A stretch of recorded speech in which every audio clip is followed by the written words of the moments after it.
So real quick, guys, we hear a lot of talk about this word Egypt. Some of us have heard that word so many times throughout our life, especially when we like that's some of us, that's like your first history lesson. That's the first word that comes out, when you watching Discovery Channel, History Channel, something like that. Egypt, Egypt, Egypt, Egypt. But here's this real quick, guys. I ain't gonna be long. here's my woke pivot of the day. Cause I swear, man, it's gonna be a day I ain't gonna be teaching nobody a goddamn thing. I'm done. I'm retiring. Okay. The word Egypt is not in Africa. Where is Egypt? Egypt is America. If you live in America, you're living in Egypt, because the word Egypt means slavery. Go look it up. The word Egypt means slavery. If you was to go back in the so-called Egyptian times, talking about Egypt, they wouldn't even know what the hell you're talking about. That area wasn't called Egypt. And as far as I know, Africa wasn't called Africa.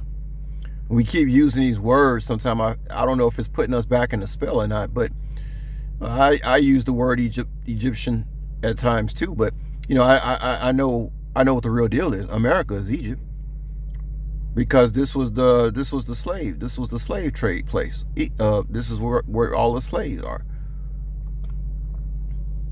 You see what I'm saying? That's why I told y'all this place was not made for people to evolve, financially, spiritually, anything, mentally, nothing. This place is designed for you to be a slave. And I know some people say, man, that's a little harsh. Like, you don't got to think about it like that. Well, how should you think about it? You're getting taxed. You can't afford to pay your taxes. You can't afford the mortgage on your home. We all know inflation has went up so high that now the average working man cannot pay his bills. What other thing can you call it except slavery? And it got so bad that now this country has to bring people from other countries over here that are willing to work for pennies on the dollar, because they don't mind. Like I told y'all, some of them don't mind 4 or 5 people living in a 1-bedroom apartment, you see. But the average American who's been around for a little while, they not having that. So they have to find the replacements. And that's why you see everybody's coming into this country. I want to say some more about it, but I don't get too detailed with you guys about stuff. I just give you a little bit. I just spoon feed.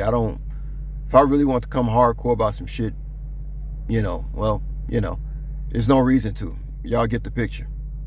But yeah, Egypt is America. That's what Egypt is. Egypt is not in Africa.